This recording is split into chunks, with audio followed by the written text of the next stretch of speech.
Hello.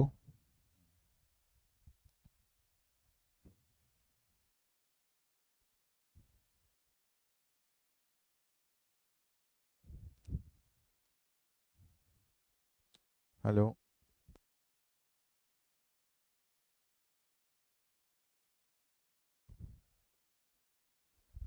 चलो, तो आज हम लोग अभी तक क्या देखे थे, पढ़े हो? कंस्ट्रक्शन ऑफ डीसी मशीन देखे थे, ठीक है। तो आपको पूरा समझ आ गया ना डीसी मशीन का कंस्ट्रक्शन क्या है। ठीक। अब हम लोग देखेंगे कि डीसी मशीन काम कैसे करता है। अब डीसी मशीन में दो प्रकार का चीज है, एक क्या है हमारा डीसी जनरेटर है और दूसरा क्या है हमारा डीसी मोटर है। तो हम लोग सबसे पहले डीसी जनरेटर देखेंगे। तो एक बेसिक चीज क्या होता है जनरेटर में।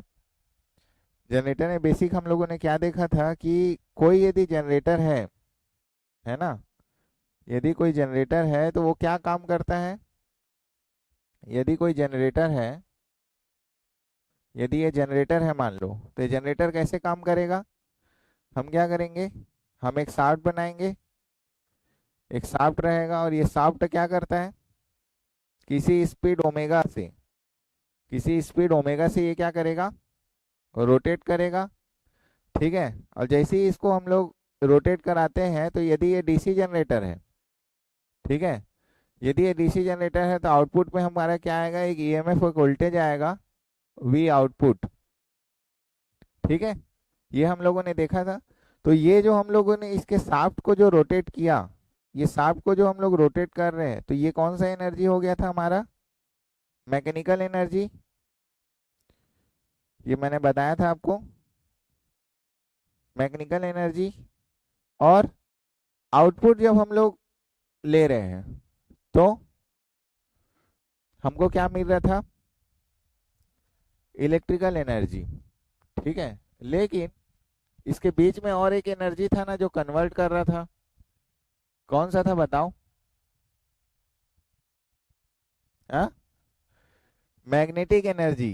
ठीक है। तो उसी के बारे में हमको पढ़ना है। तो यहाँ पर जो बीच में इसके जो इंटरमीडिएट में जो है वो कौन सा है हमारा, मैग्नेटिक, मैग्नेटिक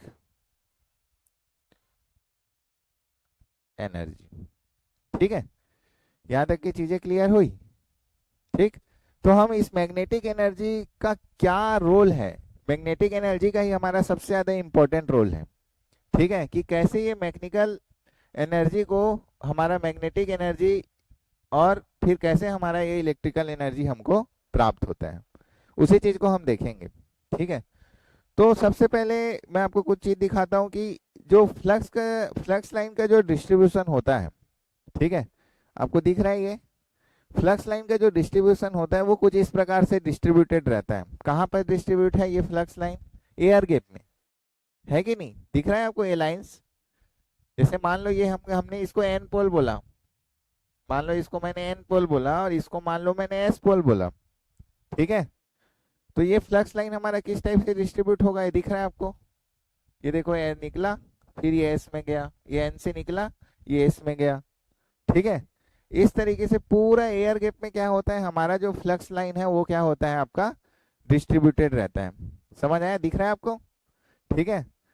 तो इस तरीके से क्या होता है, फ्लक्स लाइन जो है वो डिस्ट्रीब्यूटेड नेचर का आपका रहता है। उसके बाद हम लोग जैसे ही आगे बढ़ते हैं,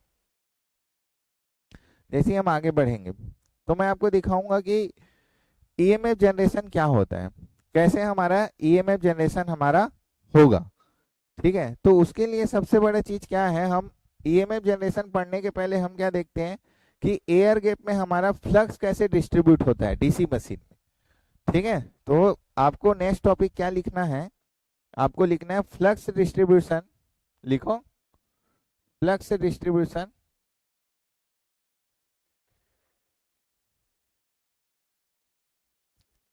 flux distribution in air gap, in air gap. ठीक है। तो कैसे होगा हमारा फ्लक्स डिस्ट्रीब्यूशन, उसको हम थोड़ा समझते हैं। तो मान लो यदि यदि ये मेरा क्या है, कोई डीसी मशीन है, ठीक है, और उस डीसी मशीन में यहाँ पर हमारा क्या लगा हुआ है, कुछ इस टाइप से रहता है हमारा पोल सू, ऐसी रहता है ना, ठीक है। उसी तरीके से यहाँ भी दो पोल मशीन बना रहा हूं मैं,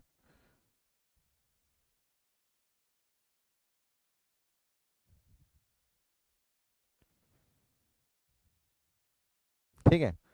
ये हो गया हमारा दो पोल, ठीक। अब देखो मान लो ये हमारा एन है, मान लो ये हमारा एस है, एन पोल है और साउथ पोल है, नॉर्थ पोल और साउथ पोल। अब देखो ये हमारा बीच का पार्ट क्या है, हमारा बीच का पार्ट क्या है, हमारा एयर गैप है। इस एयर गैप में मैं 4 पॉइंट देता हूँ, इस एयर गैप में मैं 4 पॉइंट देता हूँ। मान लो इस पॉइंट को मैं क्या बोल रहा हूँ, ए, इस पॉइंट को मैं क्या बोल रहा हूँ, बी, इस पॉइंट को मैं क्या बोल रहा हूँ, सी, और इस पॉइंट को मैं क्या बोल रहा हूँ, डी। क्लियर, ठीक है। ये मैंने 4 पॉइंट दिया। अब जैसे फ्लक्स लाइन जैसे मेरा जाएगा, फ्लक्स लाइन जब मेरा जाएगा, है ना, तो आप मेरे को बताओ कि फ्लक्स लाइन कैसे जाएगा, ऐसे जाएगा, ये इस टाइप से जाएगा, इस टाइप से, इस टाइप से, इस टाइप से, ये मेरा क्या चले गया, फ्लक्स लाइन गया, ठीक है। इस टाइप से जाएगा,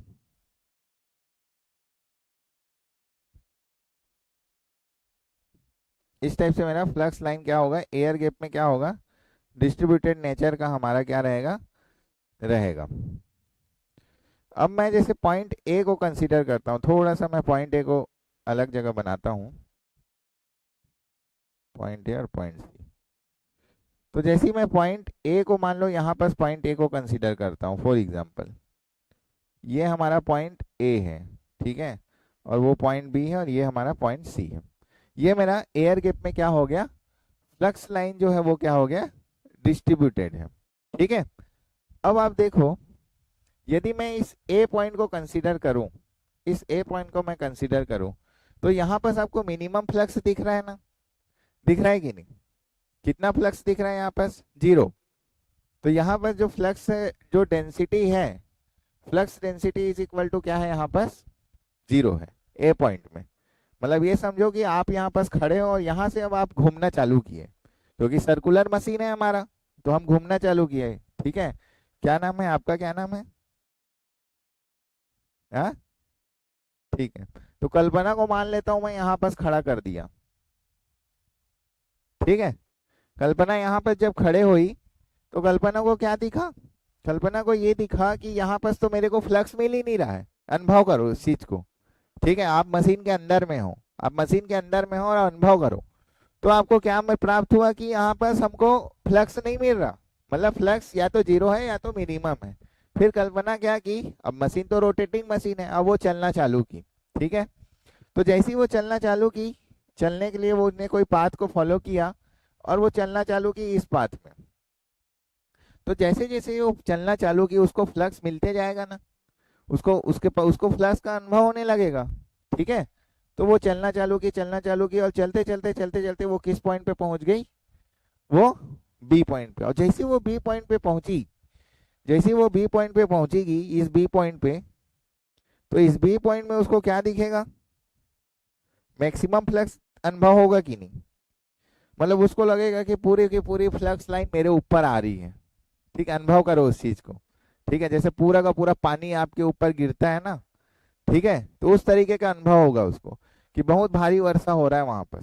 उसी तरीके से बहुत भारी फ्लक्स उसको अनुभव होगा, किस पॉइंट में, इस बी पॉइंट में। अब फिर कल्पना क्या करेगी, आगे चलना चालू करेगी और चलते चलते वो किस पॉइंट पे पहुंच जाएगी, फिर वो जाते जाएगी तो उसको लगेगा कि अब फ्लक्स की जो वर्षा हो रही थी उसके ऊपर, वो कम होने लगा है, ठीक है। किसका फोन है, तो फ्लक्स जो है ना वो कम होने लग गया, समझ आया कि नहीं। और जैसे ही वो सी पॉइंट पे पहुंची तो उसको फिर लगेगा कि हाँ मैं, अब फ्लक्स तो है ही नहीं यहाँ पर, लगेगा कि नहीं, अब तो फ्लक्स यहाँ पर है ही नहीं। तो यहाँ पर फिर फ्लक्स क्या हो गया भाई, यहाँ पर फिर फ्लक्स क्या हो गया आपका, 0 हो गया। तो फ्लक्स डेंसिटी कितना है इसको प्राप्त हुआ, 0, समझना, ठीक है। और उसके बाद फिर वो क्या किए, सी पॉइंट से चलते चलते वो कौन से पाथ को फॉलो करेंगे, डी को। फिर उसको अनुभव होगा कि बहुत सारा फ्लक्स, डी पॉइंट पे जैसे पहुंचे तो फिर मेरे को बहुत फ्लक्स मिला, समझ रहे हो कि नहीं, फिर मेरे को क्या है, बहुत ज्यादा फ्लक्स मिला, ठीक है। लेकिन अब देखो आप समझना कि कल्पना जब यहाँ पर चल रही थी तो कल्पना का राइट हैंड क्या था, ऐसा, लेफ्ट हैंड ऐसा, ठीक है। इस पॉइंट में पहुंची तो अब कल्पना घूमी घूमी घूमी घूमी और जब वो डी पॉइंट पे पहुंची तो उसका राइट हैंड किधर हो गया, इधर, और लेफ्ट हैंड किधर हो गया, इधर। समझ आ रहा है कि नहीं। तो जब कल्पना इधर पहुंची तो मैं मान लेता हूँ कल्पना का डायरेक्शन ऐसा था और उसने ऐसा अनुभव किया फ्लक्स को, ठीक है। और जब वो इधर इधर पहुंची तो वो फ्लक्स का डायरेक्शन अलग, उल्टा दिशा में वो है ना, पहले राइट हैंड ऐसा था, अब उसका दिशा कैसे हो गया, ऐसा हो गया। तो निगेटिव फ्लक्स मान लेता हूँ। यदि मैं इसको मैं पॉजिटिव मैक्सिमम मानूंगा क्योंकि डायरेक्शन चेंज हो जाता है ना वहां पर, अनुभव जो वो कर रही है ना, पहले वो ये है ना इस डायरेक्शन में जो फ्लक्स को अनुभव कर रही थी वो, अब यदि मैंने उसको उल्टा कर दिया तो वो अनुभव क्या होगा यहाँ पर, वो, इसको मैं निगेटिव मान लेता हूँ, ठीक है। तो यहाँ पर डी पॉइंट में क्या होगा, उसका डी में मैक्सिमम तो होगा लेकिन उसको मैं क्या मानते हैं, क्योंकि उल्टा हो जाती है वो, तो उसको मैं मान लेता हूँ निगेटिव, ठीक है। ऐसे समझो इस चीज को, इसको हमको अनुभव ही करना है और समझना है कि, ठीक है। समझने के कई तरीके हैं, ये मेरा समझाने का आपको तरीका है, ठीक है। आप और भी तरीके से समझ सकते हो, आपको याद रहना चाहिए बस। और वापस फिर ये पहुंचेगी, वापस अपने घर को पहुंच गई जहां पर से वो चलना चालू किया था। क्लियर हुआ कि नहीं। तो फ्लक्स का डिस्ट्रीब्यूशन क्या दिखा आपको, वेरिएबल नेचर है, टाइम के साथ वो क्या कर रहा है, वेरी कर रहा है कि नहीं। जैसे जैसे वो चलना चालू किया तो कहीं पर ज्यादा हो रहा है, कहीं पर कम हो रहा है कि नहीं। और यदि इसी चीज को मैं ग्राफ में बनाना चाहूं, यदि इसी चीज को मैं ग्राफ में बनाना चाहूं तो आप बताओ मेरे को कि कैसा नेचर रहेगा। इसी चीज को यदि मैं ग्राफ में बनाऊं तो मान लेता हूं उसने जो पॉइंट से चलना चालू किया वो पॉइंट को मैं क्या मानता हूं, ए पॉइंट। तो ये हमारा ए पॉइंट हो गया, ठीक है। उसके बाद फिर उसने चलना चालू किया और वो पहुंच गया बी पॉइंट पे, तो बी पॉइंट हो गया एक। उसके बाद फिर उसने चलना चालू किया और वो हमारा हो गया सी पॉइंट। उसके बाद ये आ गया हमारा डी पॉइंट, ठीक है। आइडियल कंडीशन में बना रहा हूँ इसको, आइडियल कंडीशन में। अब आप देखो जब उसने चलना चालू किया तो वो ए पॉइंट से चली, ए में वहां पर उसको जीरो अनुभव हुआ और धीरे धीरे उसको फ्लक्स का अनुभव होते गया और बी पॉइंट पे उसने मैक्सिमम अनुभव किया। तो बी पॉइंट में उसने क्या अनुभव किया, मैक्सिमम फ्लक्स का अनुभव किया। अब जब वो बी पॉइंट से फिर चलते वो सी पे गई, ठीक है। सी पॉइंट पे जैसी गई तो उसने फिर से अनुभव किया कि मेरे पास फ्लक्स कम हो रहा है और कम होते होते होते होते होते कितना, कहाँ पर पहुंच गई वो, जीरो पे। समझ आ रहा है कि नहीं, ठीक है। आइडियल बता रहा हूं मैं, उसके बाद प्रैक्टिकल बताऊंगा। उसके बाद सी से फिर वो डी पे जाते जाई तो उसको उल्टा अनुभव हुआ क्योंकि वो पलट गई। अभी वो इसका राइट हैंड बताया ना, समझ आया ना। तो अब उसको उल्टा अनुभव होने लग गया, ठीक है। और वो डी पॉइंट पे पहुंची तो उसको रिवर्स डायरेक्शन में मैक्सिमम फ्लक्स क्या हुआ, अनुभव हुआ। तो डी पॉइंट पे फिर उसको क्या हुआ, इसको डी बना लो, ए बी सी डी। फिर उसको मैक्सिमम फ्लक्स का अनुभव हुआ, ठीक है। और डी के बाद फिर वो जब वापस उस ए पॉइंट पे पहुंची, मतलब इस ए पॉइंट पे वापस जब वो पहुंची तो उसको क्या का अनुभव हुआ, फिर से वो जीरो। क्लियर हुआ कि नहीं ये चीज, ये ग्राफ क्लियर हुआ।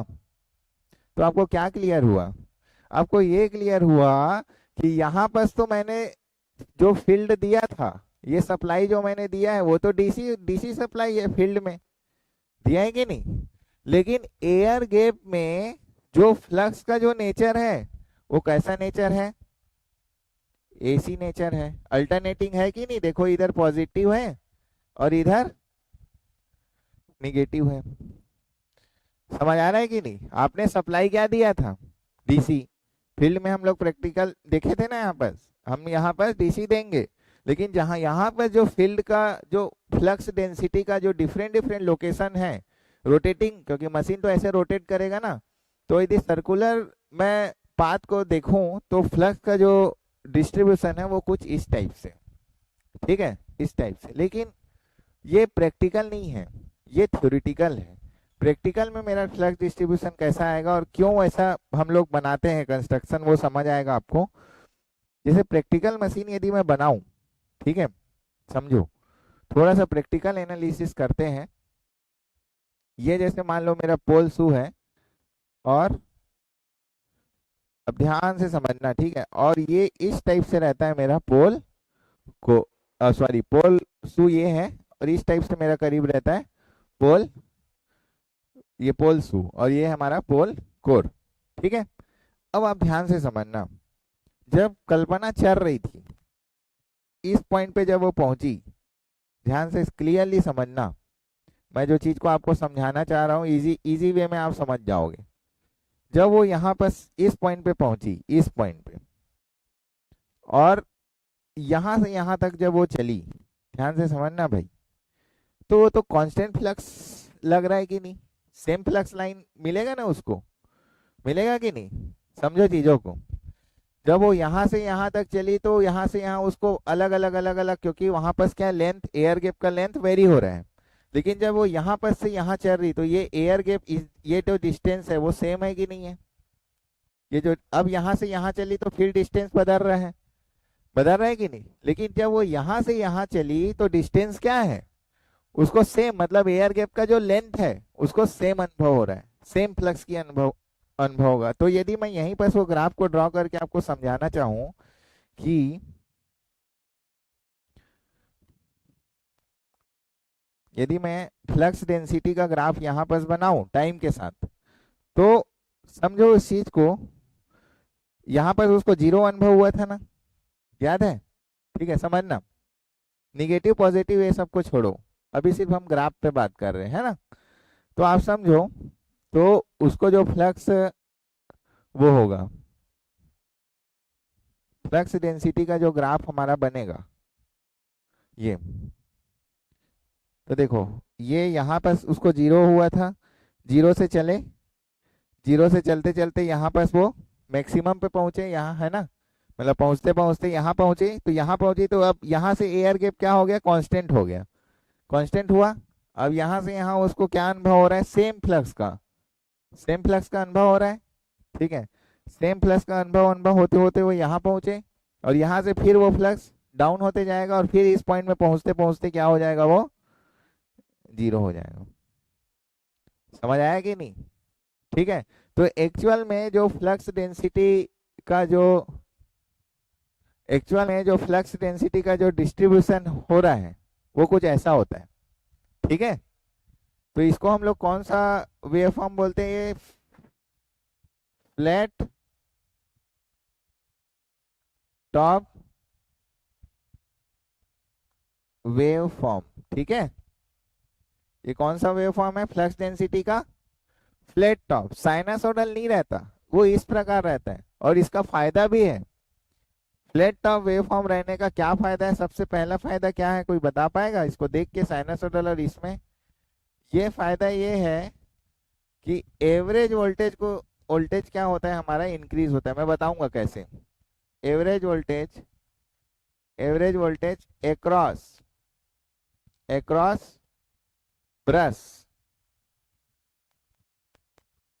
विल इंक्रीज, मतलब एवरेज वोल्टेज बढ़ता है फ्लैट टॉप वेव से। मैं बताता हूं, देखो समझो। यदि फॉर एग्जांपल ये चीज, ये समझ आया फ्लैट टॉप वेव कैसे बना? ये भी है टाइम, बना रहे हो ना ये सबको? ठीक है, बनाते जाओ पैरेलली। अब यहाँ पर मैं एक चीज आपको समझाना चाहूंगा कि यदि मेरा वेव फॉर्म जो है, अगर मान लो एक साइनसोइडल रहता सेम पीक वैल्यू पे, पीक वैल्यू मतलब उसकी मैक्सिमम वैल्यू साइनसोइडल की भी सेम रहती और फ्लैट टॉप का भी, तो मैं मान लेता हूँ कोई पीक वैल्यू क्या है मेरा, कोई पीक वैल्यू है, मैं मान लेता हूँ वो क्या है मेरा, B M, maximum flux density, ठीक है। अब इसमें मैं से एक साइनसोइडल वेवफॉर्म पहले एक फ्लैट टॉप वेवफॉर्म बनाऊंगा, और आप बताना कि एवरेज वैल्यू किसका ज्यादा है। ये हो गया हमारा फ्लैट टॉप वेवफॉर्म पे पहुंचा, ये ऐसा, ठीक है, और ये फिर लगभग ऐसा, ठीक है। ये कौन सा हो गया हमारा फ्लैट टॉप वेवफॉर्म। अब मैं साइनसोइडल बना रहा हूँ दूसरा दूसरा वेवफॉर्म। यदि मेरा ये वेवफॉर्म साइनसोइडल रहता तो ऐसा चलता, ऐसा चलता, और ये ऐसा होके ये कुछ ऐसा चलता, ऐसा चलता कि नहीं, ऐसा चलता। अब देखो साइनसोइडल वेवफॉर्म जो एरिया घेरा है, साइनसोइडल वेवफॉर्म जो एरिया घेरा है उस एरिया पे चर्चा करते हैं। कौन सा एरिया घेरा है वो, ये वाला एरिया, ये एरिया घेरा है वो, है ना, इतना एरिया ही घेरा है ना वो, इतना एरिया घेरता है ये वेवफॉर्म, ठीक है, इतना एरिया घेरता है। लेकिन फ्लैट टॉप देखो उससे कितना एरिया ज्यादा घेर रहा है, घेर रहा है कि नहीं। ये वाला पार्ट को देखो, ये वाला पार्ट तो फ्लैट टॉप को एक्स्ट्रा मिल रहा है जो मैं ग्रीन ग्रीन में अभी बना रहा हूँ, ये वाला पार्ट फ्लैट टॉप में एक्स्ट्रा मिल रहा है। तो एवरेज वैल्यू किसका ज्यादा है, जिसका एरिया ज्यादा ज्यादा ज्यादा होगा, तो किसका एरिया ज्यादा है, फ्लैट टॉप का। तो एवरेज वैल्यू किस में ज्यादा मिलेगी, फ्लैट टॉप में, ना कि साइनसोइडल। तो एक रीजन समझ आया, ये जो मैं लिखा हूं कि एवरेज वोल्टेज अक्रॉस ब्रश हमको फ्लैट टॉप में ज्यादा मिलता है एज कंपेयर साइनसोइडल वेव, ठीक है। तो इसी वजह से इसका जो यहाँ पर का स्ट्रक्चर है, यहाँ पर के स्ट्रक्चर को हम ऐसा नहीं बनाते। अगर मैं ऐसा बना दूं ना, ऐसा बना दूं ना, तो साइनसोइडल वेवफॉर्म बनेगा, समझ आ रहा है। और यदि मैं थोड़ा सा इसको इस तरीके से चौड़ा रखूंगा ना स्ट्रक्चर में, तो मेरे को कौन सा वेवफॉर्म मिलेगा, फ्लैट टॉप वेवफॉर्म। तो आपके ऑब्जेक्टिव क्वेश्चन में ये सब पूछे जाते हैं कि क्यों फ्लैट, मतलब अगर थोड़ा हायर लेवल का एग्जाम दोगे तो वहाँ रीजन पूछेंगे आपको, स्टेटमेंट देंगे आपको कि फ्लैट टॉप वेव है ना, और इस कंस्ट्रक्शन, ये दोनों को जोड़ के बना देंगे कि उसका एक रीजन बताओ कि इसका यहाँ पर के एरिया को ऐसा सीधा क्यों रखा जाता है, इसको कर्व क्यों नहीं है। कर्व करने से नुकसान क्या है, एवरेज वोल्टेज हमारा क्या हो जाएगा, कम हो जाएगा अक्रॉस ब्रश, ठीक है। क्लियर हुआ, यहाँ तक को लिखो, क्लियर है ना? ठीक है। तो हम लोग इसलिए इस स्ट्रक्चर को प्रीफर करते हैं, इसको हम लोग प्रीफर नहीं करते हैं, ठीक है।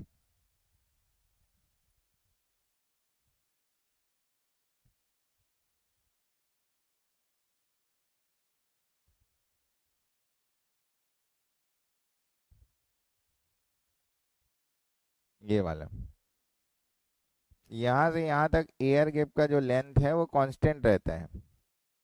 एयर गैप का लेंथ ए एयर एल एयर यहाँ पर सेम है, कांस्टेंट है,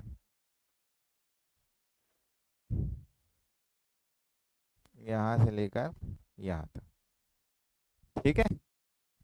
समझ आया पूरा चीज, स्टोरी समझ आया कि कैसे हमारा फ्लैट टॉप वेवफॉर्म बन रहा है। क्लियर, चलो लिख लिए, आगे बढ़ूं। हम्म, ठीक है, नहीं समझ आएगा तो रिवाइज करना, चीजें और क्लियर होगी, ठीक है। बुक भी पढ़ना, तब और क्लियर होगी। अब देखो फ्लक्स का डिस्ट्रीब्यूशन मेरे को समझ कि फ्लक्स का जो डिस्ट्रीब्यूशन होता है वो कैसा होता है, हमारा कैसा होता है, फ्लैट टॉप वेव होता है और एसी नेचर का रहता है। एसी मतलब पॉजिटिव और निगेटिव। अब देखो थोड़ा सा और डीप चलते हैं, क्या डीप चलेंगे आप समझो। अब नेक्स्ट टॉपिक आप लिखो, ईएमएफ जनरेशन।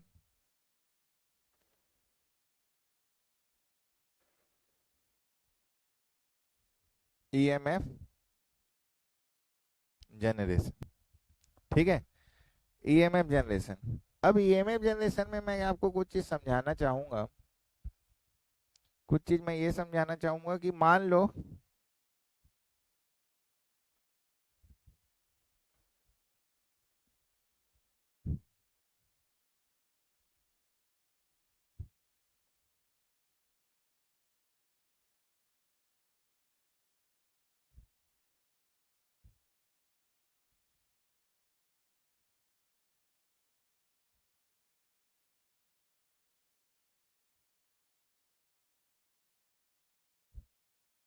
मान लो ये क्या हो गया आपका, एन पोल है, ठीक है।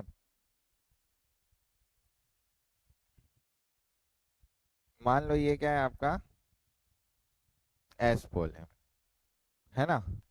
अब देखो, अब मैं, अब यहाँ से N to S flux line निकलता है, आपको पता है ना। तो एन टू एस में फ्लक्स लाइन निकाल देता हूँ। ये N to S flux line गया। ध्यान से समझना, बहुत इंपॉर्टेंट चीज समझा रहा हूँ।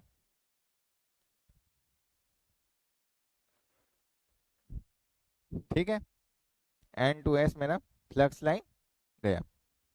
अब देखो, अब मैं कंडक्टर लेता हूँ। मैं क्या करूंगा, एक कंडक्टर लूंगा, और उस कंडक्टर को मैं क्या करूंगा, समझना, ठीक है।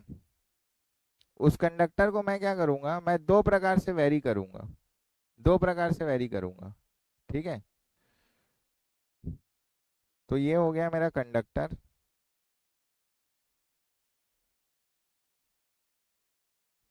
ये हो गया मेरा, क्या हो गया, कंडक्टर।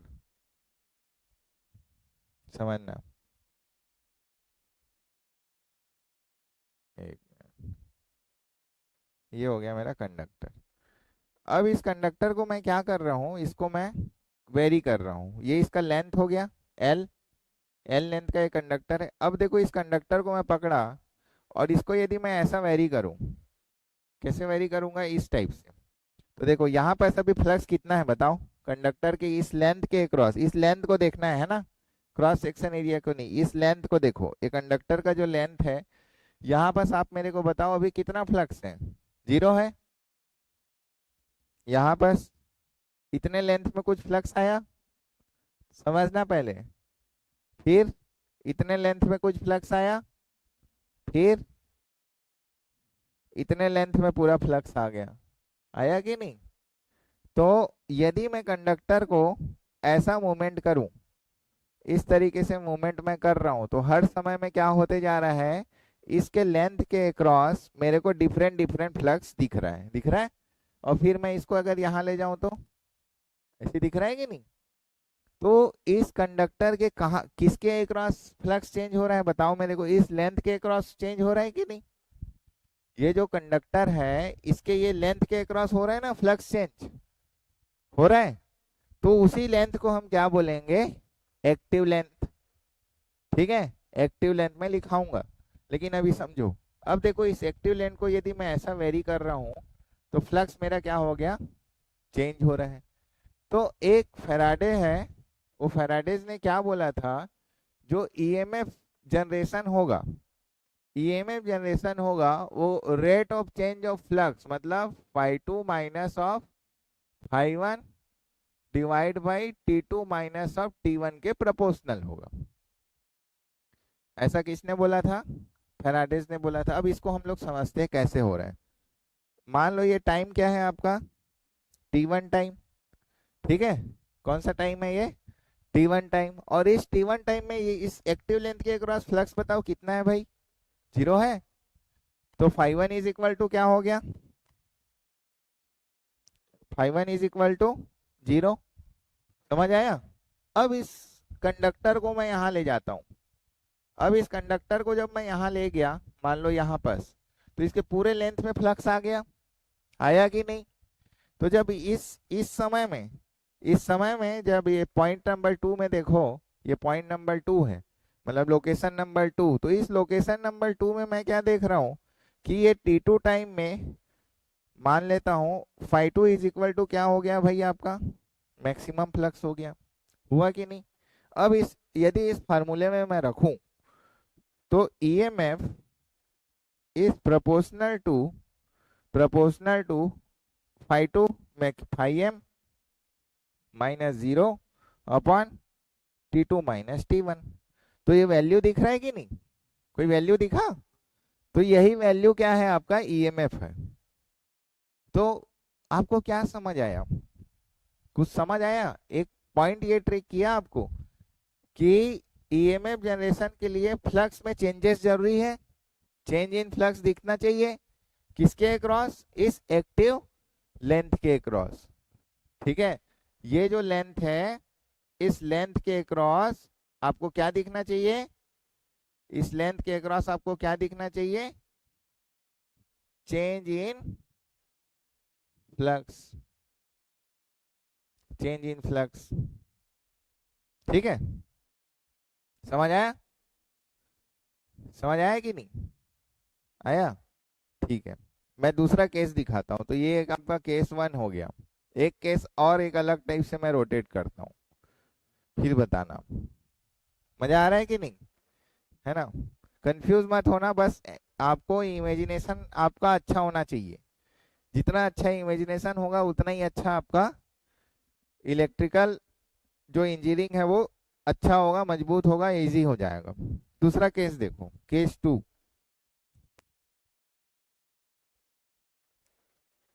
केस 2, मान लो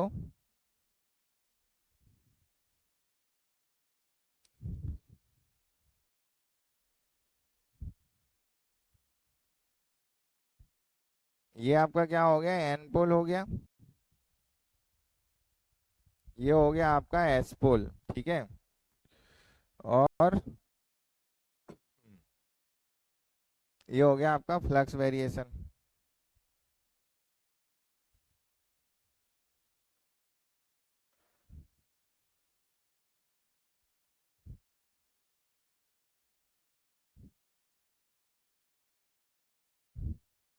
ठीक है। अब इसमें मैं क्या कर रहा हूँ, अभी जो कंडक्टर रहेगा,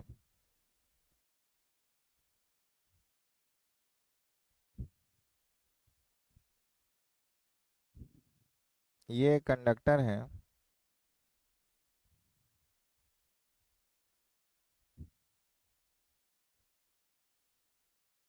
ये कंडक्टर है। ठीक है, ये कंडक्टर है। अब मेरे को आप बताना है, इस कंडक्टर का लोकेशन है यहाँ पर। हम्म,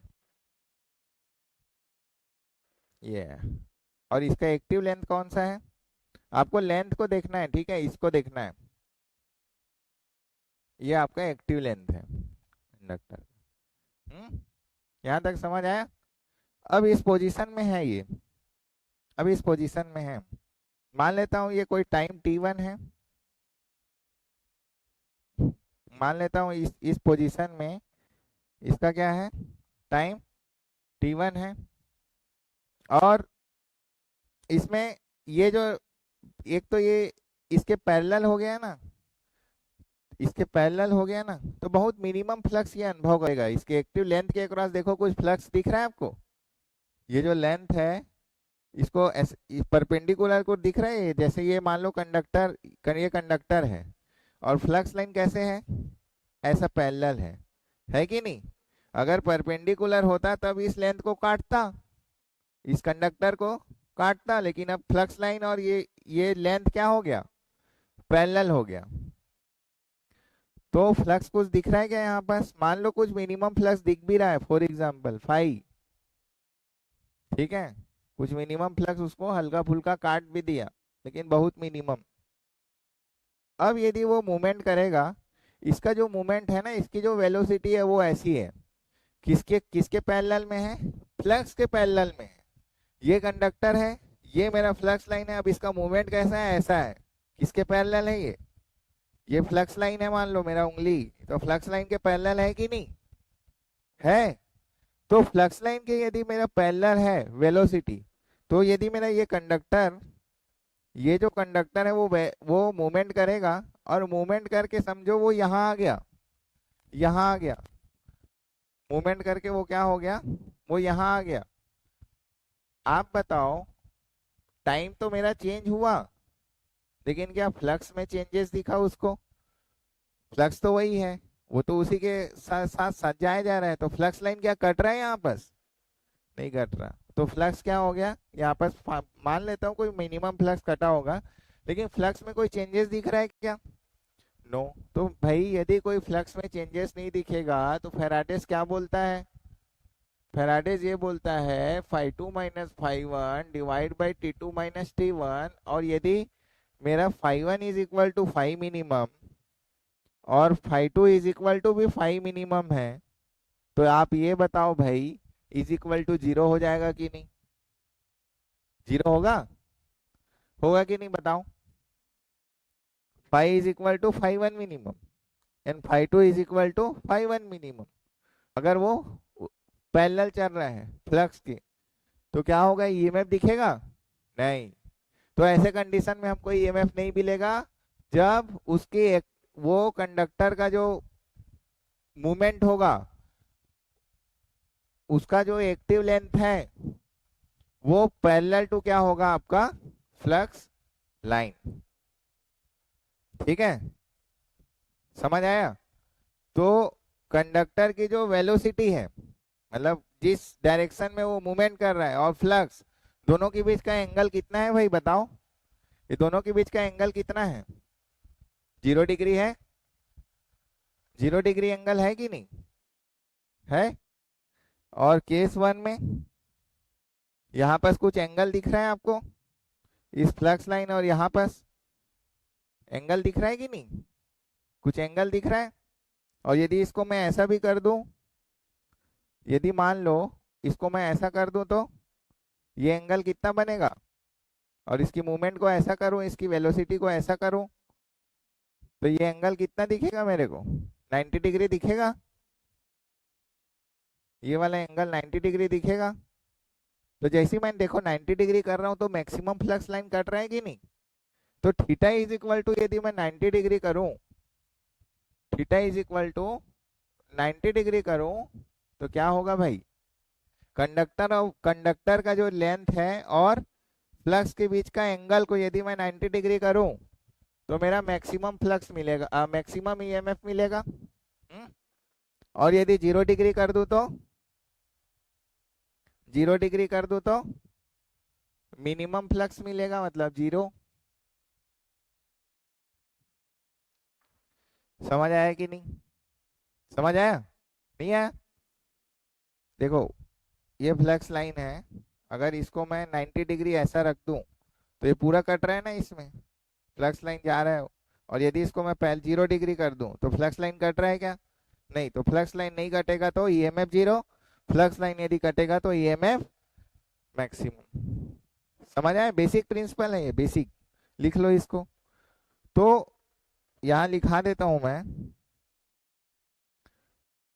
थीटा क्या है? थीटा इज इक्वल टू, यदि 0 डिग्री हुआ तो ईएमएफ क्या होगा? ईएमएफ मिनिमम या फिर इज इक्वल टू 0 वोल्ट। और थीटा इज इक्वल टू, यदि मेरा 90 डिग्री हुआ, ठीक है, तो ईएमएफ क्या होगा आपका? EMF is equal to maximum, या इसको अपन बोलेंगे ई मैक्स। ई मैक्स, इसका मतलब क्या हो गया कि जो आपका ईएमएफ है इज इक्वल टू, मैं क्या लिख सकता हूं? B flux density, L active length, V velocity, और दोनों के बीच का एंगल, कंडक्टर लेंथ और फ्लक्स के बीच का एंगल साइन थीटा। समझ आया कि नहीं? B L V sine theta. तो ये थीटा यदि 0 हुआ तो मिनिमम, थीटा यदि 0 ये हुआ तो मैक्सिमम। तो बताओ ई मैक्स की वैल्यू क्या होगी? Sine 90 is equal to 1, sine 90 is equal to 1। तो ईएमएफ इज इक्वल टू क्या होगा? E max is equal to B L V. ठीक है, E max is equal to B L V, तो 0 होता है। तो यहाँ पर मैं कुछ चीज लिखवा देता हूँ कि बी क्या है आपका? B is equal to flux density, L is equal to active length, v is equal to velocity of conductor. Active length किसका? Active length of conductor. Active length मतलब समझ रहे हो ना, जिस लेंथ में मेरा फ्लक्स रहेगा उसी को एक्टिव लेंथ अगर इतना बड़ा कंडक्टर है तो पूरा कंडक्टर का लेंथ नहीं गिनेंगे। इतना में यदि फ्लक्स गया तो इतना एक्टिव लेंथ, इतना में फ्लक्स गया तो इतना एक्टिव लेंथ। ठीक है। और v is equal to velocity of conductor.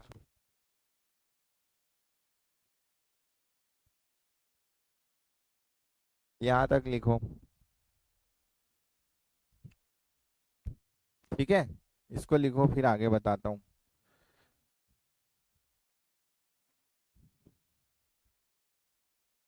कोई भी डाउट है इसमें? नहीं है ना? डायग्राम को देखोगे तो आपको और चीजें समझ आ जाएगी।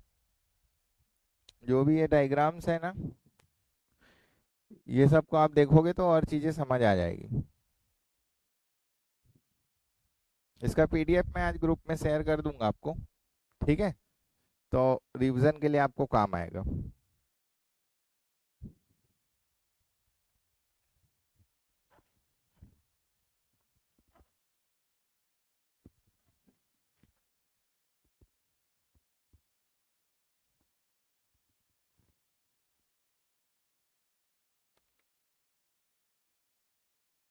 ईएमएफ जनरेशन पढ़ाने के लिए ये बेसिक पढ़ाना जरूरी है, तभी आप पढ़ पाओगे, है ना?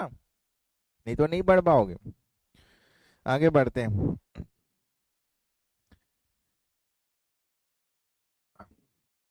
अब नेक्स्ट टॉपिक लिखो, डायरेक्शन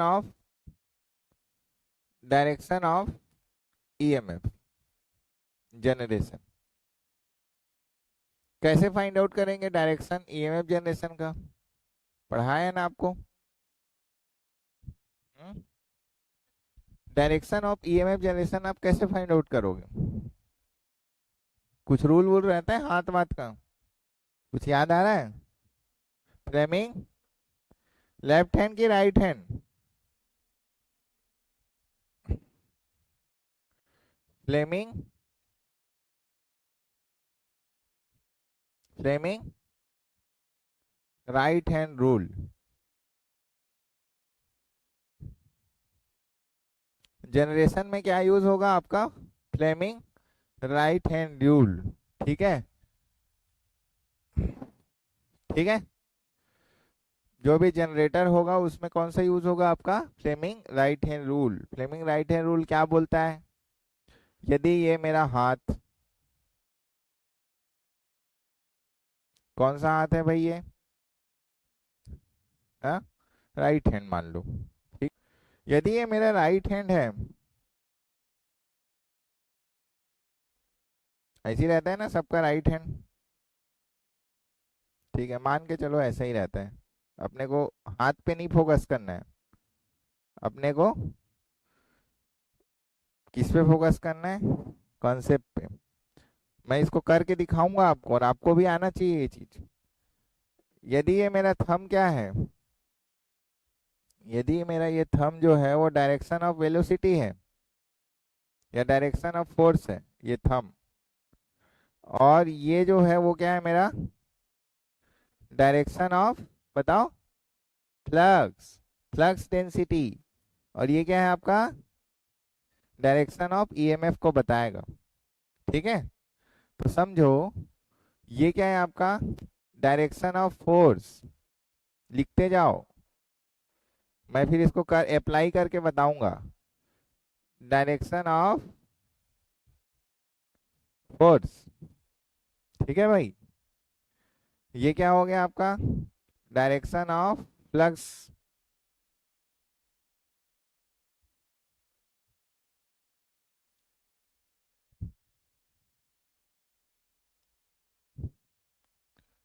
डायरेक्शन ऑफ फ्लक्स, तो ये क्या हो गया आपका?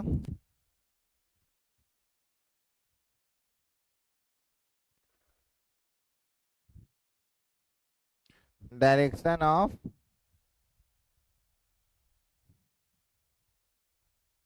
क्या होगा? Direction of EMF.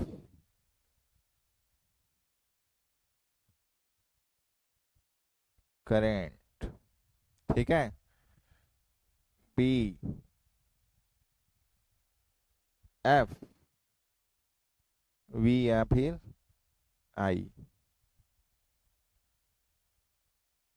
ई या फिर आई, लिख लो इसको पहले, उसके बाद मैं कैसे अप्लाई, कौन सा हैंड है ये आपका, राइट हैंड, कैसे अप्लाई करते हैं मैं आपको बताऊंगा।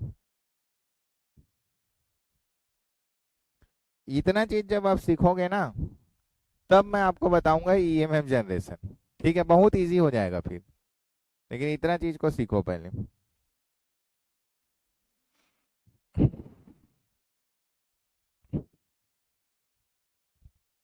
लिख लिए? चलो, अब देखो, अब ये बताओ, ये बोर्ड है।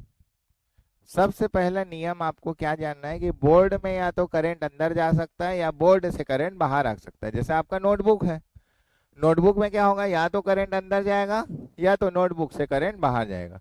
माइंड में पहले इस चीज को घुसाओ। नोटबुक में करंट तिरछा नहीं भागता है, ठीक है।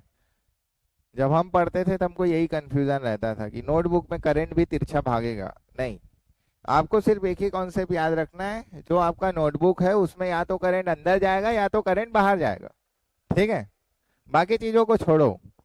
तो करंट यदि मेरा अंदर जाएगा तो उसको मैं क्या बोलूंगा, यदि आपके नोटबुक में करंट अंदर गया, इंटर किया, तो उसको मैं क्रॉस बोलूंगा। हाँ, इसको मैं क्या बोलूंगा, क्रॉस। और यदि नोटबुक से आपका बाहर आया तो मेरे को कैसा सिंबल बनाना है, डॉट। कैसा सिंबल बनाना है मेरे को, डॉट।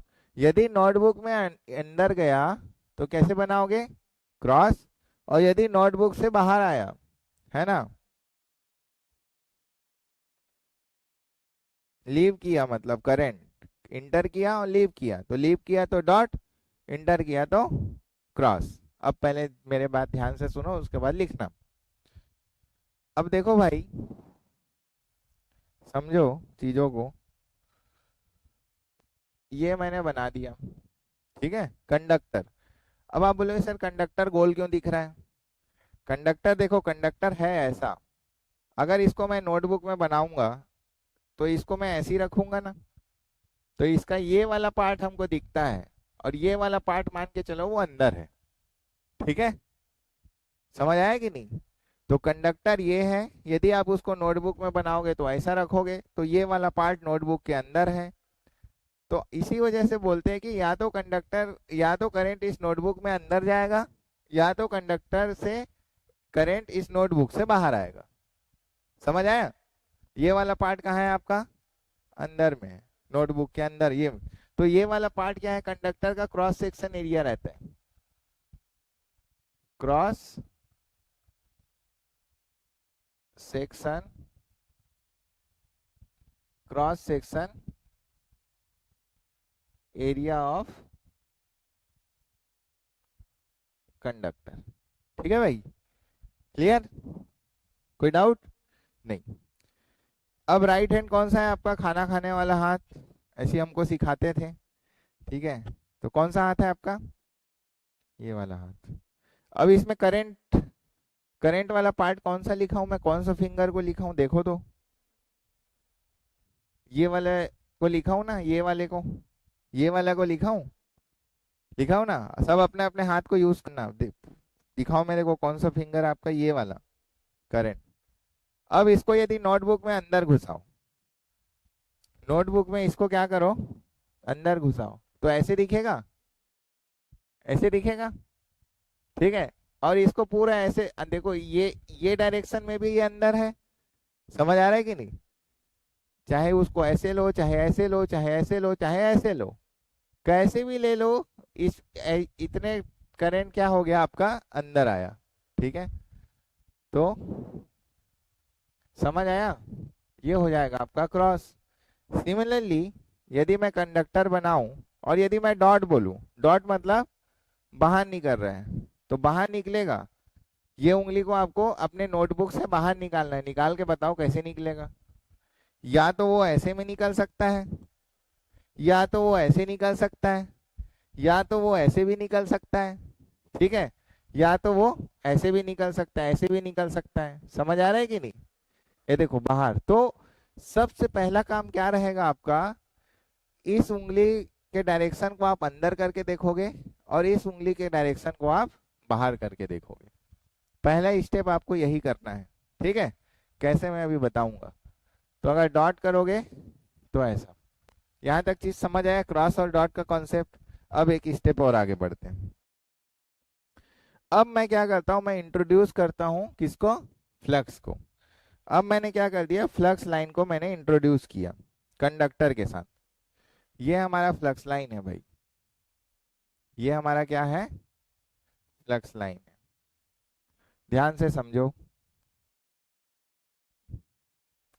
ये हमारा क्या है, फ्लक्स लाइन है जिसकी दिशा ऐसी है। कैसी है, ऐसी, ठीक है। एन टू एस वो जा रहा है। अब मैं क्या करता हूं, मैं कंडक्टर पकड़ता हूं, मैं क्या करता हूं, एक कंडक्टर पकड़ता हूं और उस कंडक्टर को रख देता हूं भाई यहाँ पास, मान लो रख दिया यहाँ पास, ठीक है। और इसकी जो मूवमेंट है ना वो मैं कुछ ऐसा करा रहा हूँ। कैसे करा रहा हूँ भाई, ऊपर। तो इसमें फोर्स कैसे लगा रहा हूँ, देखो मैं कैसे धक्का दे रहा हूँ इस कंडक्टर को। इमेजिन करो, ये देखो मैं धक्का दे रहा हूँ इसको, ऊपर दे रहा हूँ धक्का। अब कैसे धक्का दे रहा हूँ, ऊपर। तो फोर्स ऊपर लगा रहा हूँ कि नहीं मैं। तो फोर्स किधर लगा, देखो ये कंडक्टर यहाँ था, अब इस कंडक्टर को मैं ले गया और ये फोर्स लगाया, देखो ये फ्लक्स लाइन में पहुंच गया। तो अब जब यहाँ से यहाँ जब वो पहुंच रहा है और फ्लक्स फ्लक्स लाइन में जैसे पहुंचा उस टाइम में फोर्स कहाँ लग रहा है, ऊपर डायरेक्शन में लग रहा है कि नहीं लग रहा है। तो इसमें जो डायरेक्शन ऑफ फोर्स है वो किधर लग रहा है भाई, डायरेक्शन में। एकदम अच्छे से समझना, इधर है। तो ये क्या हो गया आपका, direction of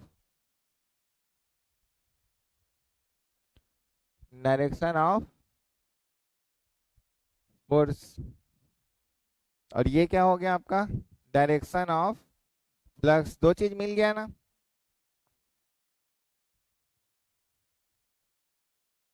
direction of flux, दो चीज मिल गया आपके राइट हैंड रूल में। क्या क्या मिला आपको, डायरेक्शन ऑफ फोर्स भी है, डायरेक्शन ऑफ फ्लक्स भी है। लेकिन आपको माइंड में क्या मैंने बताया कि सर ने तो पहले ये बोला था या तो अंदर डालो या तो नोटबुक में आपको क्या करना है, अपने फिंगर को क्या करना है, या तो क्रॉस करना है या तो फिर डॉट में लाना है।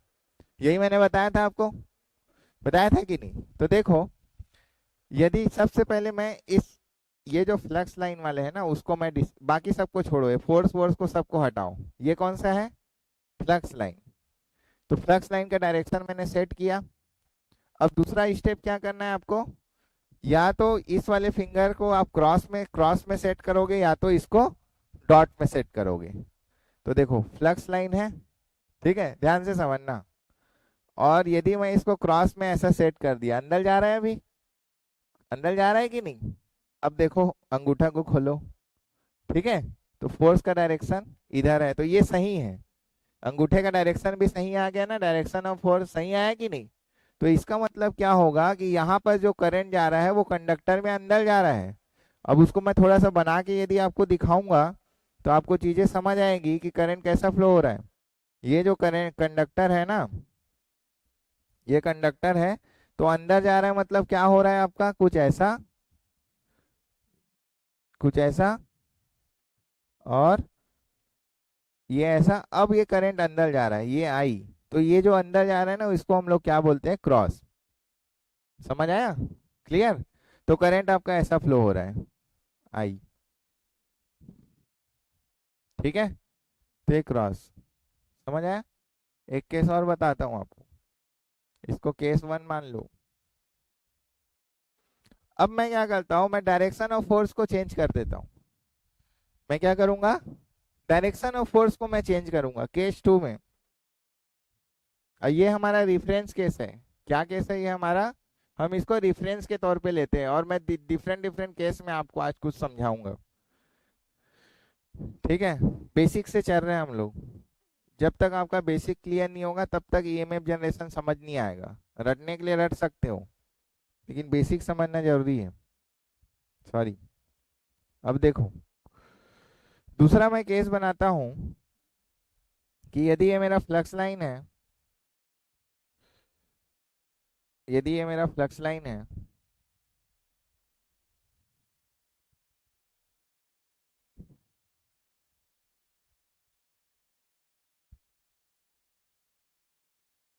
तो ये हो गया हमारा फ्लक्स लाइन। अब देखो, ये हो गया मेरा कंडक्टर, सेम कंडक्टर, ठीक है। अब आप बताना, इस कंडक्टर का मूवमेंट देखो, कंडक्टर कैसे मूवमेंट कर रहा है, डाउनवर्ड डायरेक्शन में। डायरेक्शन चेंज कर दिया ना इस कंडक्टर का, फिर से देखो तो फोर्स किधर लग रहा है, नीचे साइड लगा रहा हूँ ना, तभी तो नीचे जा रहा है ये, जा रहा है कि नहीं, जा रहा है ना नीचे। देखो पहले यहाँ था कोई फ्लक्स नहीं, फिर धीरे धीरे आते गया नीचे साइड में फोर्स लगाया, तो देखो यहाँ आया, फ्लक्स लाइन के पास पहुंचा, ठीक है। अब समझो, तो इसका डायरेक्शन ऑफ फोर्स किधर है,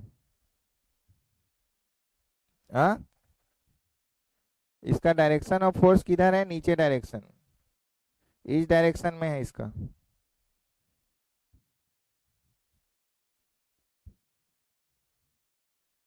एफ, एफ लिख देता हूँ, समझ जाना, ठीक है। तो डायरेक्शन ऑफ फोर्स मेरा क्या है, इधर है, और डायरेक्शन ऑफ फ्लक्स क्या है मेरा, इधर है, अभी मैंने चेंज नहीं किया है। ये केस 2 है जहां पर मैंने डायरेक्शन ऑफ फोर्स चेंज किया, डायरेक्शन ऑफ फ्लक्स, ठीक है। अब आप इस चीज को आप समझो कि डायरेक्शन ऑफ फ्लक्स मेरा सेम है, लेकिन डायरेक्शन ऑफ फोर्स मैंने क्या कर दिया, चेंज कर दिया। तो सबसे पहले काम, राइट हैंड में आप क्या करोगे, सभी को आप क्लोज करो, निकालो अपने कॉपी में, देखो मत मेरे को, इसको निकालो कि इसमें क्रॉस आएगा कि डॉट आएगा, फिर मैं आपको समझाऊंगा। निकालो, जल्दी निकालो, आंसर बताओ, और इसमें क्रॉस आएगा कि डॉट आएगा, डॉट आएगा, निकाल लिए कि तुक्का मारे, देखो इसका यूज करना सीखो, ठीक है। अब देखो ये जो है वो क्या हो गया आपका, ये जो हो गया वो क्या है आपका, डायरेक्शन ऑफ फ्लक्स। अब सर ने क्या बोला था, या तो कॉपी में अंदर जाएगा या तो कॉपी से बाहर निकलेगा, तो मान लेता हूँ, चलो मैं अंदर डाल देता हूँ। तो जैसे ही मैं इसको अंदर डाला, तो फोर्स का डायरेक्शन गलत आया ना, उल्टा आ गया, आया कि नहीं, ये वाला अंगूठा तो ऊपर आ रहा है ना, तो हमारा तो अंगूठा का निशान नीचे रहना चाहिए, मतलब मैंने गलत तो किया है। तो यदि ऐसा किया तो अब इसी को मैं ऐसा कर देता हूँ, देखो डायरेक्शन ऑफ फ्लक्स सेम है, कांस्टेंट रखा हूँ। अब देखो ये वाला उंगली बाहर नहीं कर रहा है, और ये देखो डायरेक्शन ऑफ फोर्स, हुआ कि नहीं। तो यहाँ क्या आएगा भाई, डॉट, ठीक है, समझ आया। तो डायरेक्शन ऑफ प्लस को मैंने चेंज नहीं किया, डायरेक्शन ऑफ फोर्स को मैंने चेंज कर दिया, तो ईएमएफ का डायरेक्शन क्या हो गया, चेंज हो गया। ईएमएफ पहले क्या, मतलब ईएमएफ या करंट का डायरेक्शन क्या हो गया, चेंज हो गया। यदि फोर्स का डायरेक्शन अपवर्ड था तो क्रॉस आ रहा था, और फोर्स का डायरेक्शन यदि मैंने डाउनवर्ड कर दिया तो क्या आ रहा है आपका, डॉट आने लग गया। तो हमारा कंक्लूजन क्या निकला, हमको इससे कंक्लूजन निकालना है केस 2 से। केस 2 से हमारा ये कंक्लूजन है कि if we change direction of force, if we change direction of force, then then direction of EMF, यहाँ पर एक चीज ऐसा लिखना, if we change only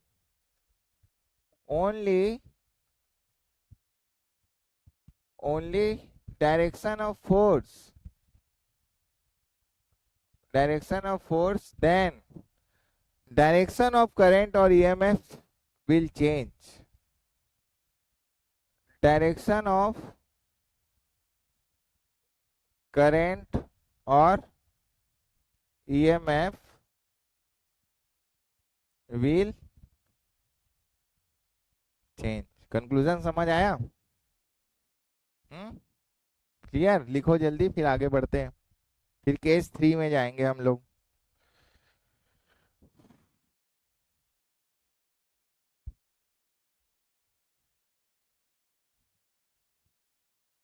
ठीक है,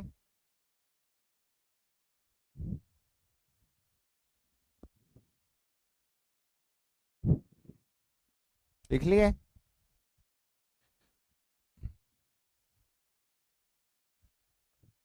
चलो, अब नेक्स्ट केस में हम लोग जाते हैं, केस 3। केस 3 केस 3 में मैं क्या करूंगा, अब इसका आंसर आप लोग दोगे, ठीक है। केस 3 में मैं क्या करता हूँ, रिफरेंस रिफरेंस केस क्या है हमारा, रिफरेंस केस है हमारा 1। ये वाला हमारा रिफरेंस केस है, इसी में हम लोग कुछ कुछ चेंज करते रहते हैं। तो अभी मैंने क्या किया, डायरेक्शन ऑफ फोर्स को चेंज किया। अब मैं इसी केस में क्या करता हूँ, बाकी चीजों को सेम रखता हूँ, फ्लक्स का डायरेक्शन बदल देता हूँ, ठीक है। और मैं देखता हूँ क्या होता है। तो थ्री केस थ्री में हम क्या करेंगे, फ्लक्स का डायरेक्शन को चेंज कर देते थे। तो चेंज डायरेक्शन ऑफ फ्लक्स को यदि मैं चेंज करूंगा, डायरेक्शन ऑफ फ्लक्स को हम क्या करेंगे, चेंज करेंगे, तब देखते हैं हम लोग क्या होता है। रिफरेंस हमारा क्या है, केस 1 है, ठीक है। केस 1 से ही कंपेयर करेंगे जो भी करना है उसको। तो अब मैं डायरेक्शन ऑफ फ्लक्स ऐसा कर दिया, इस दिशा में,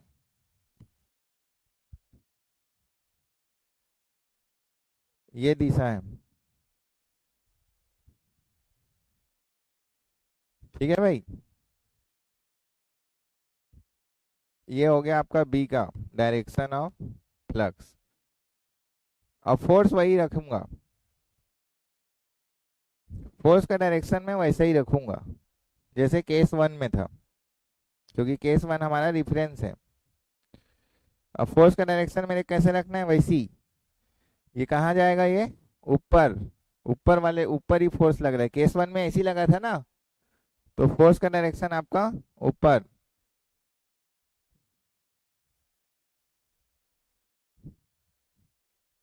ये आपका डायरेक्शन ऑफ फोर्स है। केस 1 से कंपेयर करना है आपको बस। अब मेरे को बताओ आंसर क्या आ रहा है, क्रॉस आ रहा है कि डॉट आ रहा है, ये बताओ। चलो करके बताओ, करो अपना राइट हैंड का रूल यूज करो, अपने कॉपी में बनाओ, तब समझ आएगा, नहीं तो नहीं आएगा समझ में। समझ आ रहा है कि नहीं तुम लोग को? कॉपी में बनाओ, चलो, तभी तो क्लियर होगा चीजें। चलो इसका यूज करो राइट हैंड का, तब समझ आएगा। यूज करो अपने हाथ का, पहले जैसे जैसे समझाया हूँ वैसे ही करो, चलो करो, बनाओ, जैसे जैसे समझाया हूँ वैसा करते जाओ, तभी जाके समझ आएगा, ऐसे में आपको नहीं समझ आएगा।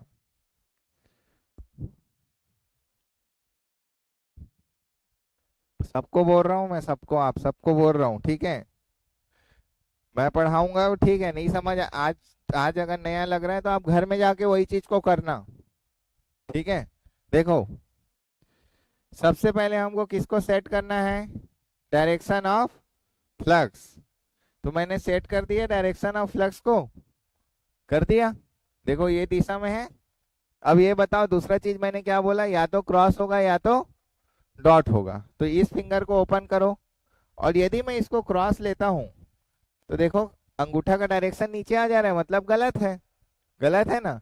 तो क्रॉस नहीं है, इसका आंसर डॉट होगा, तभी सही आएगा। देखो ये हो गया आपका डायरेक्शन ऑफ फ्लक्स, ये क्या हो गया, फिंगर आपका डायरेक्शन ऑफ फोर्स, और ये क्या हो गया आपका डायरेक्शन ऑफ करंट या ईएमएफ। तो इसका आंसर क्या होगा, डॉट।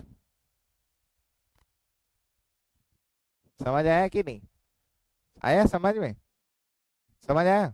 फिर से देखो, ये हो गया फ्लक्स का डायरेक्शन, ये हो गया आपका फोर्स का डायरेक्शन, और ये हो गया क्या आपका करंट का डायरेक्शन। तो ये बाहर निकल रहा है कंडक्टर से करंट। तो रिफरेंस से कंपेयर करो, केस 1 में क्या था, केस 1 में क्या था भाई, केस 1 में क्रॉस है। रिफरेंस को देखो कि ये रिफरेंस है, केस 1 में क्या है आपका क्रॉस है। तो जैसे ही मैंने इस फ्लक्स के डायरेक्शन को मैंने चेंज कर दिया, तो करंट का भी डायरेक्शन क्या हो गया, चेंज हुआ, क्रॉस से क्या हो गया, वो डॉट हो गया। तो इसका मतलब ये है कि यदि मैं डायरेक्शन ऑफ फ्लक्स बस को चेंज करूं और डायरेक्शन ऑफ फोर्स को मैं सेम रहने दूं, सेम रहने दूं, तो तब भी क्या होगा, ऐसे केस में भी क्या होगा, आपका करंट या ईएमएफ का डायरेक्शन करंट या ईएमएफ का डायरेक्शन क्या होगा आपका, चेंज हो जाएगा। ईएमएफ डायरेक्शन चेंज हो जाएगा। तो दोनों कंडीशन में चेंज होता है, कौन कौन से में, यदि मैंने फोर्स का डायरेक्शन को भी चेंज किया और फ्लक्स का डायरेक्शन को सेम रखा तो भी मेरा करंट का डायरेक्शन चेंज होगा। यदि मैंने फ्लक्स का डायरेक्शन को चेंज किया और फोर्स का डायरेक्शन को यदि मैंने सेम रखा तो भी मेरा क्या होगा, करंट या ईएमएफ का डायरेक्शन क्या होगा, चेंज होगा। समझ आया भाई, क्लियर। केस नंबर 4,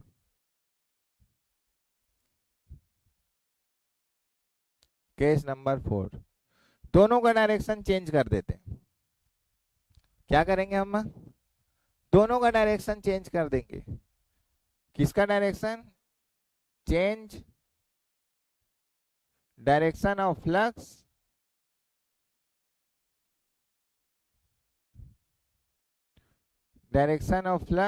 चेंज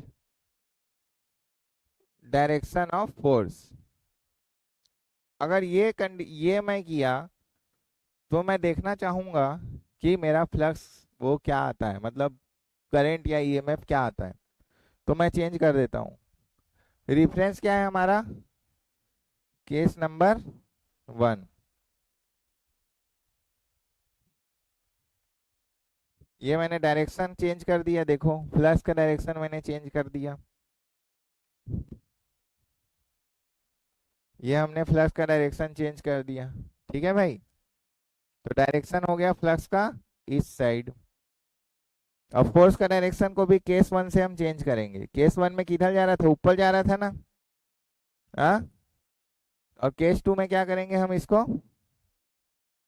नीचे कर देंगे।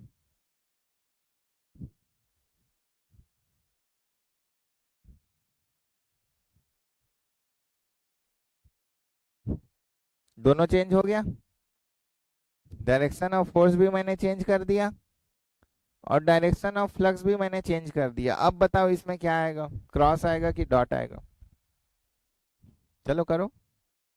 अब मैंने दोनों चेंज कर दिया, फ्लक्स का डायरेक्शन भी मैंने चेंज कर दिया और मैंने फोर्स का डायरेक्शन भी मैंने चेंज कर दिया।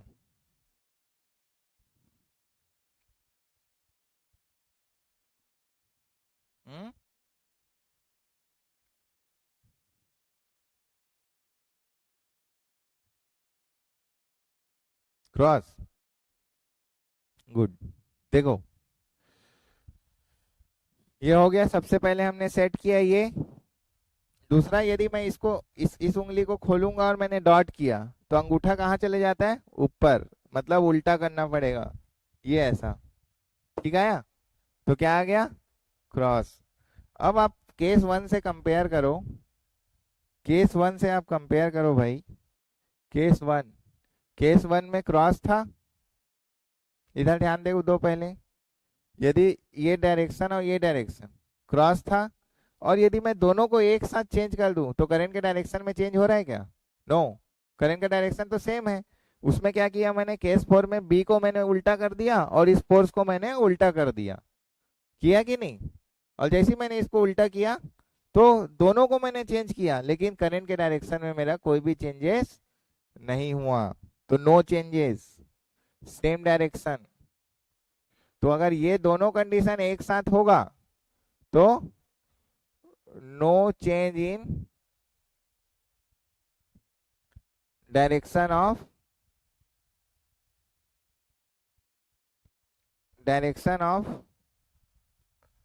करंट या फिर ईएमएफ। क्लियर, समझ आया, ठीक है, कोई चेंजेस नहीं होगा। अब मेरे को ये बताओ, मशीन किस केस पे काम करता होगा। मशीन एक ही दिशा में घूमता है ना, घूमता है कि नहीं, हाँ, ठीक है। तो मशीन जब एक ही दिशा में घूम रहा है और जो आपका ईएम ब्रश में जो ईएमएफ मिलेगा, अभी थोड़ा इसको सोचना, ब्रश में जो ईएमएफ मिल रहा है और आर्मेचर में जो ईएमएफ मिल रहा है, ठीक है, वो कैसे बदलेगा, क्या बदलेगा। तो आपको केस 1, केस 2, केस 3, केस 4 आप पढ़ के आना, ठीक है। और पढ़ के आओगे तब फिर मैं आपको ईएमएफ पढ़ाऊंगा कि ईएमएफ जनरेशन कैसे होता है। ठीक है, यहाँ तक की चीजें समझ आई। अब मैं एक कंक्लूजन लिखवा देता हूँ आपको। एक टेबल बनाओ, टेबल बनाओ।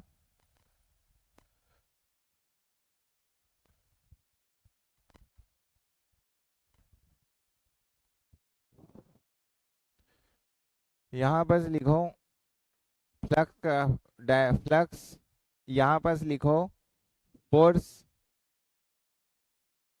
यहाँ पर लिखो करंट या फिर ईएमएफ।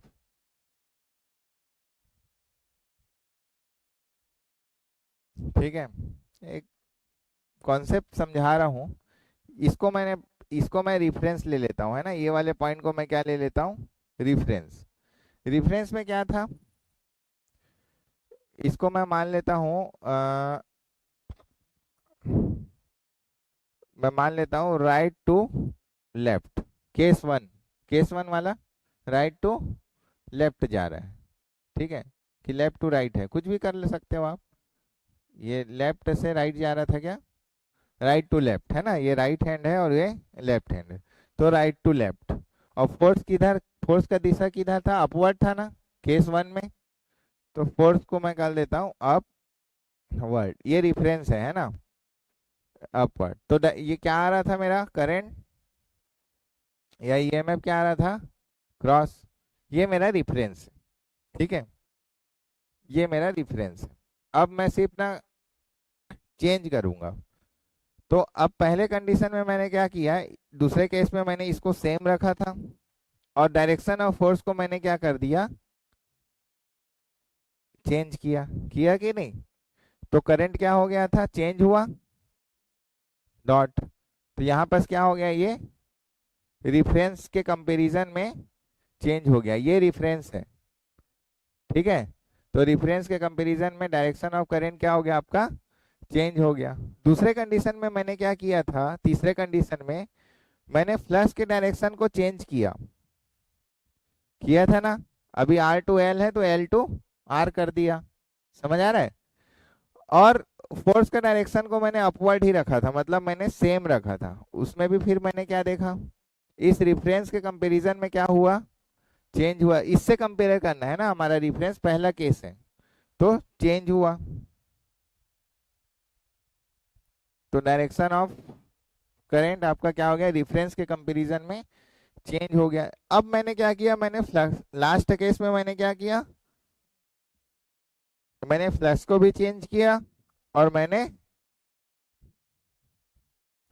फोर्स को भी चेंज किया। मैंने दोनों को चेंज किया।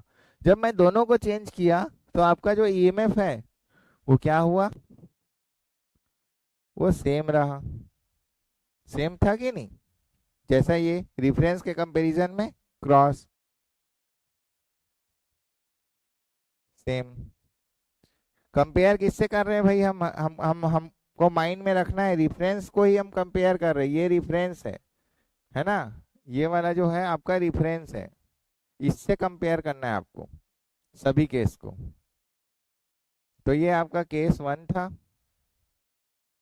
ये आपका, बाकी सब आपका case two, case three, case four है। Case two, case three, case four. ठीक है, तो इतना चीज आपको पढ़ के आना है, तभी नेक्स्ट क्लास आपको समझ में आएगा। क्लियर, कोई डाउट है यहाँ तक, समझ आया सब, ठीक है। तो आज के लिए इतना ही। नेक्स्ट क्लास में हम लोग डिस्कस करेंगे EMF generation in DC machine और फार्मूला, ठीक है, डेरिवेशन ऑफ ईएमएफ, ये हम लोग डिस्कशन करेंगे नेक्स्ट क्लास में। और यदि टाइम मिला तो आर्मेचर वाइंडिंग को हम लोग चालू करेंगे। ठीक है, यहाँ तक कोई भी डाउट है आपको, किसी को भी, ठीक है, यही कंक्लूजन है। तो आपको हमेशा इस तरीके का कंक्लूजन बनाने आना चाहिए सभी सब्जेक्ट में, क्योंकि जब आप रिवाइज करके जाओगे ना कभी भी कंपटीशन एग्जाम में, कभी भी कोई भी कंपटीशन एग्जाम में, तो पूरा डायग्राम वायग्राम पढ़ के थोड़ी कोई जाता है।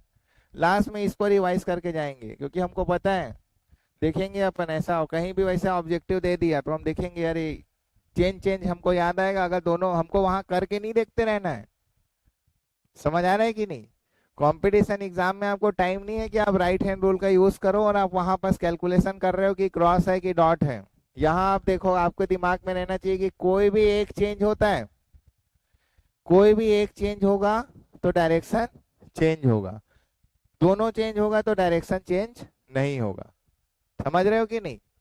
यदि मेरे को डॉट दिया है, फॉर एग्जाम्पल यदि मेरे को डायग्राम में कंपटीशन एग्जाम में डॉट दिया है और उसके बाद वो क्या कर देगा, फ्लक्स का डायरेक्शन को भी चेंज कर देगा और डायरेक्शन ऑफ फोर्स को भी चेंज कर देगा, तो आंसर क्या होगा बताओ?